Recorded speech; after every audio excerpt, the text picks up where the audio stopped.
Olá pessoal, vamos dar início à nossa primeira aula para tratar de um assunto muito importante, que é o assunto de função. Mas antes de nós nos aprofundarmos nos estudos de função, é necessário que a gente revise alguns conceitos iniciais. Então, primeiramente, eu gostaria de falar para vocês que o conceito de função é um dos mais importantes da matemática e ocupa lugar de destaque em vários de seus ramos, bem como em outras áreas de conhecimento. Inicialmente, será necessário nós revisarmos as ideias intuitivas ligadas à noção de função e, posteriormente, a gente aprofunda os nossos estudos, tá? Então, para a gente começar a trabalhar a ideia intuitiva de função, eu pensei em duas situações. Então, a primeira situação, ela envolve a relação entre o número de litros de gasolina e o preço a pagar.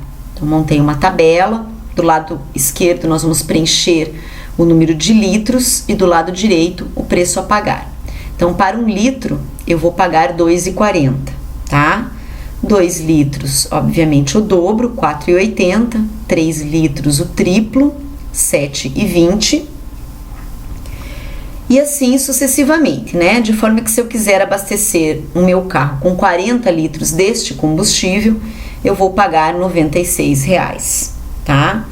Então, o que eu quero que vocês observem aqui? Que a gente pode criar uma fórmula matemática para calcular o preço a pagar, né? Para qualquer quantidade de litros que se deseje colocar, tá? Como é que eu faço isso? Então, como eu vou imaginar assim que eu não sei a quantidade de litros que eu quero colocar. Então, eu vou chamá-la de X. Eu sei que 1 litro custa R$ 2,40. Então, se eu quiser colocar X litros deste combustível, eu vou pagar R$ 2,40. E desta forma, já está montada a nossa fórmula, ó. O preço a pagar é 2,40 vezes X. Então, quando o número ele vem encostadinho aqui na letra, tá? Significa que entre o número e a letra existe uma multiplicação, ok? Então, esse X seria a quantidade de litros e esse P seria o preço. E aqui está a nossa fórmula ou lei da função, tá? Segunda situação que a gente vai analisar é a relação entre o lado do quadrado e o perímetro. Então, eu coloquei aqui 5 quadrados com 5 medidas de lados diferentes para cada um, né? E a gente vai montar uma tabela que relaciona a medida do lado, que eu vou colocar aqui, meio centímetro. Eu tenho o quadrado que tem lado 1, lado 1,5, lado 2 e lado 2,5. E agora eu vou calcular o perímetro. Então, o perímetro é a soma de todos os lados, né? No caso do quadrado, todos os lados possuem a mesma medida. Então, eu posso multiplicar por 4, ao invés de fazer, somar essa medida 4 vezes essa medida, mesma coisa, né? Então, meio aqui vai ficar 2, 1 multiplicando por 4, 4, 1,5, eu vou ter um perímetro de 6, e quando o lado for 2, o meu perímetro será 8. Quando o meu lado for 2,5, meu perímetro será 10. Então, da mesma maneira que eu fiz na situação 1, eu também posso fazer aqui. Eu posso imaginar que eu não sei a medida do lado desse quadrado e chamar de X essa medida. Mas eu sei que para calcular o perímetro, eu vou fazer 4 vezes essa medida. Então, tá aqui a minha fórmula matemática, ó. O perímetro é igual a 4 vezes a medida do lado, que é o X. Esse 2P significa perímetro, tá? É uma notação muito utilizada para perímetro na matemática. E o X, a gente chamou de X o lado, a medida do lado do quadrado. Então, aqui eu também tenho uma lei da função. Muito bem. Nessas duas situações, tá? A gente observou que existe uma relação entre duas grandezas variáveis. Vejam bem. Nessa primeira fórmula, preço igual a 2,40 vezes x, eu estou relacionando duas variáveis, o preço e a quantidade de litros, né? Na segunda situação, eu também estou relacionando duas variáveis, o perímetro e o lado, tá? E é muito importante também que vocês observem que tanto na situação 1 quanto na situação 2, uma variável depende da outra variável. Então, vamos olhar um pouquinho aqui para a situação 1.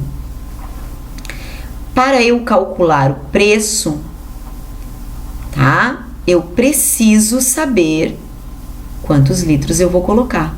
Então, o preço é a minha variável dependente.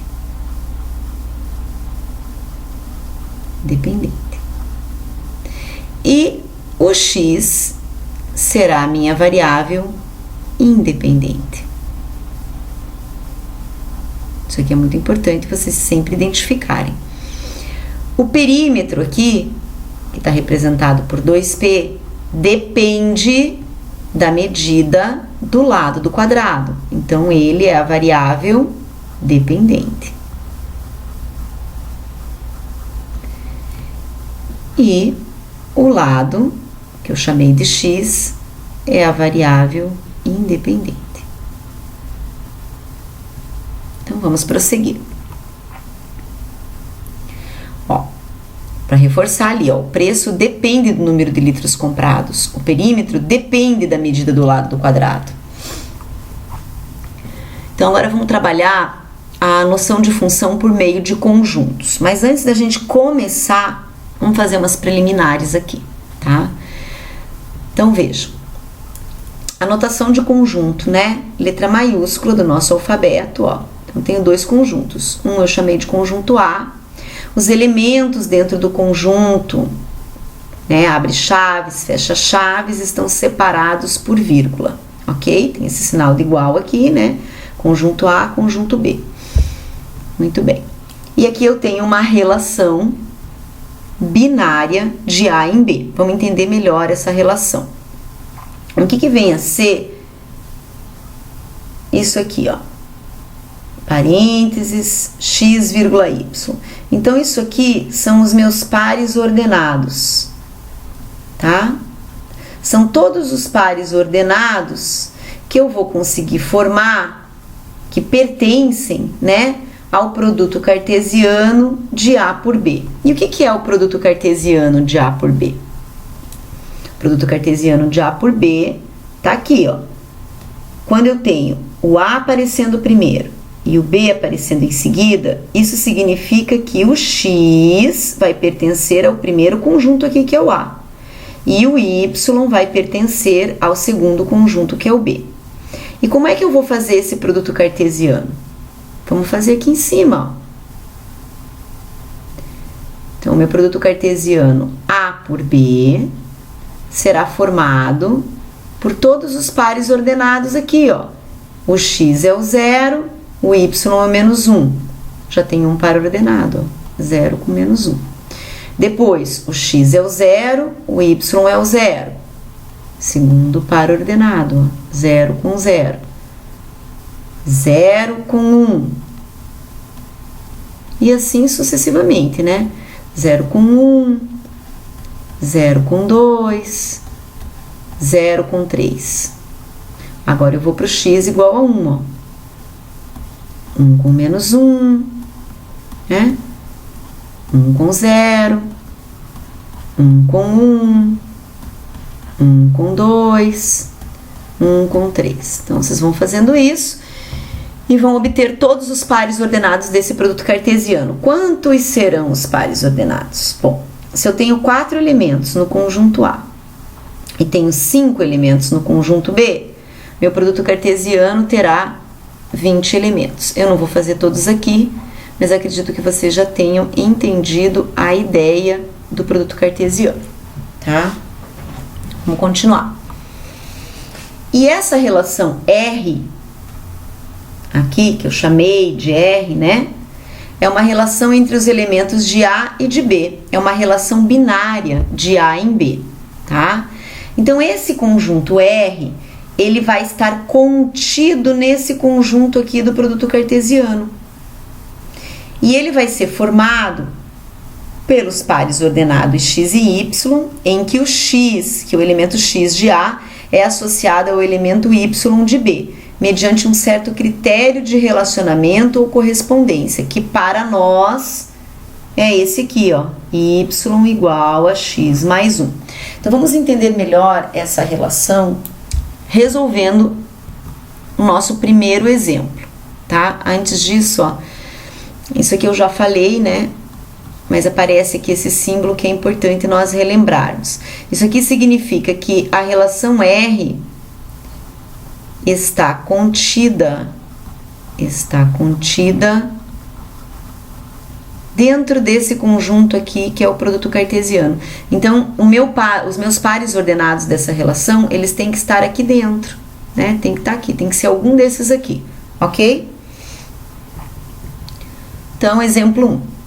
Tá aqui os mesmos dois conjuntos e aquela mesma relação. Então, já montei a tabela aqui, ó. Vamos só lembrar que o x, né, pertence ao conjunto A e o y pertence ao conjunto B, tá? Então, tá aqui. Para o x, eu só preenchi aqui na tabela com os elementos do conjunto A, ó, 0, 1, 2 e 3. O y eu vou encontrar, vai depender da relação. Então, a minha relação tá aqui, ó, y igual a x mais 1. Na tabela, substitui o x por 0 e soma com uma unidade, você vai obter o y. Então, aqui no azul, na coluna azul, estão os valores de y. E esse valor de 4 aqui que está em vermelho, o que significa isso aqui? Bem, se vocês observarem o conjunto B, que está aqui em azul, ele tem dentro dele os seguintes elementos: menos 1, o 0, o 1, o 2 e o 3. Não tem nada de 4 aqui, certo? Então, o que significa? Significa que esse 3 aqui, esse valor de 3 aqui, para o x, ficou sem correspondente, tá? Vamos entender melhor isso aqui no diagrama, ó. Então, aqui estão os valores de x e os valores de y.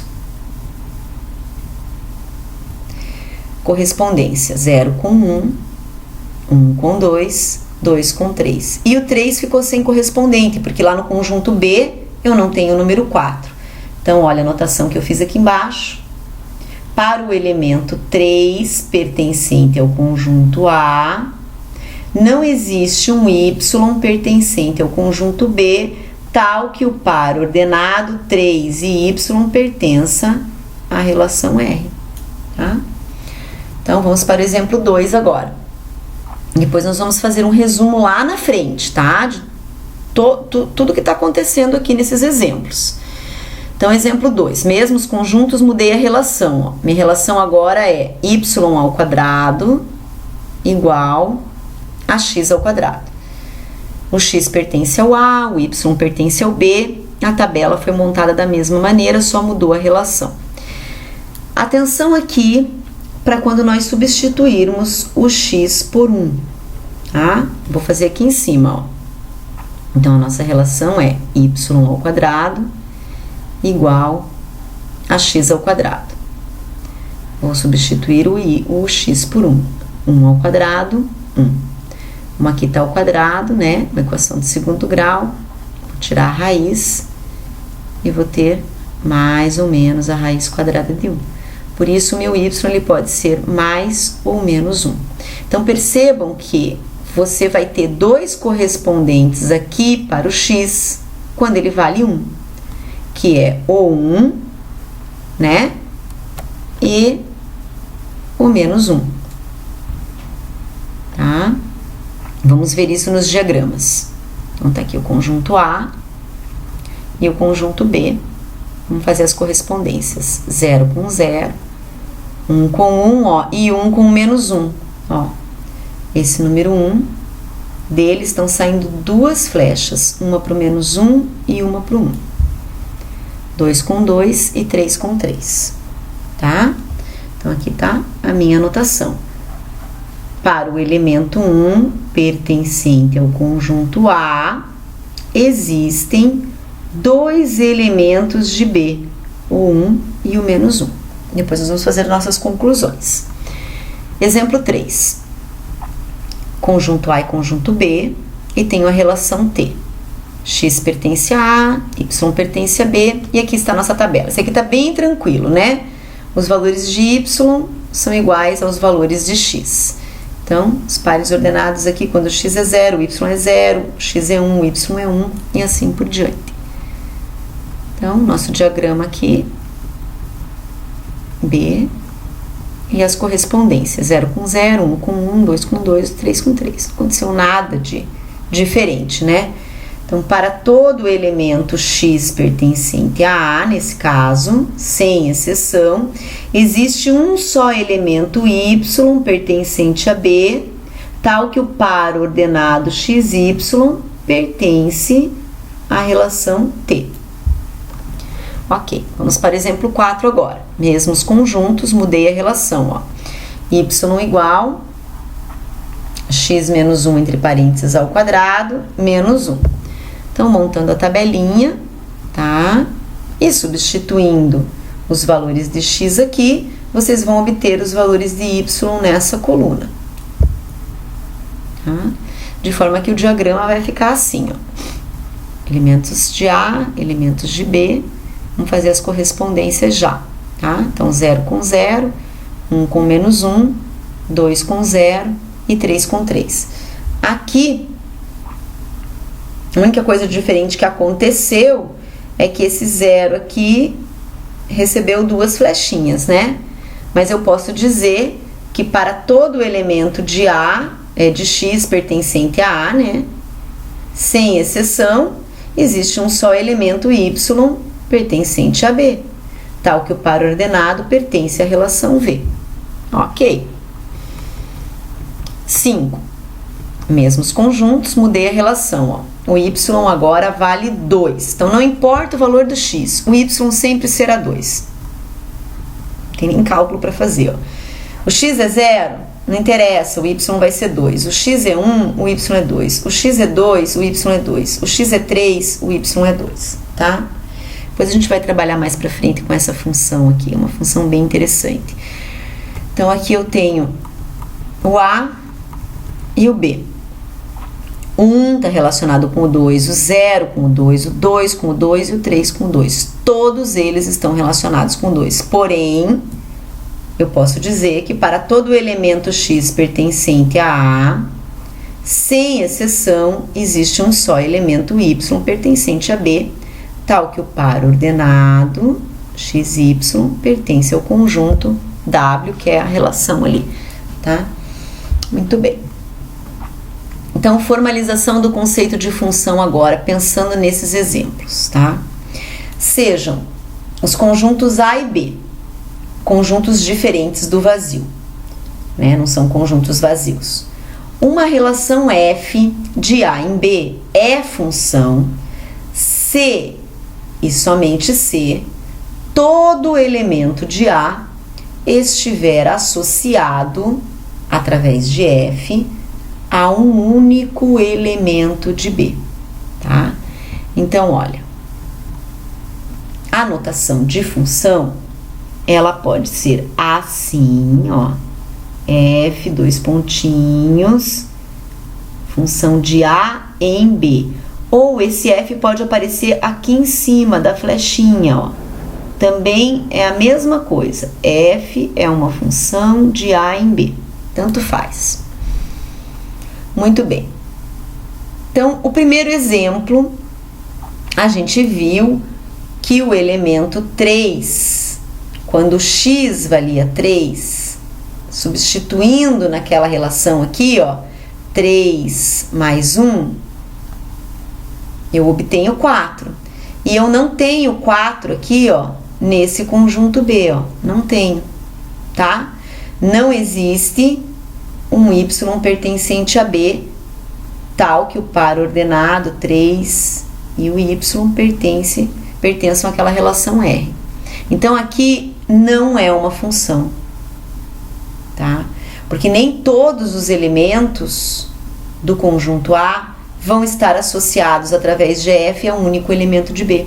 Vai sobrar esse 3 aqui, lá no diagrama, sem uma flechinha saindo dele em direção a um elemento do B, sem uma correspondência. No exemplo 2, o que aconteceu? O que aconteceu no exemplo 2 é que quando eu substituí o x por 1, tá? Peguei lá o 1 e substituí no lugar do x, eu encontrei 2 correspondentes no B e não um único, ó. E não um único, tá?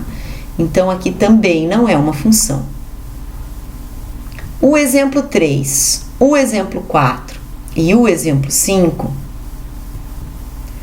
todos eles são funções.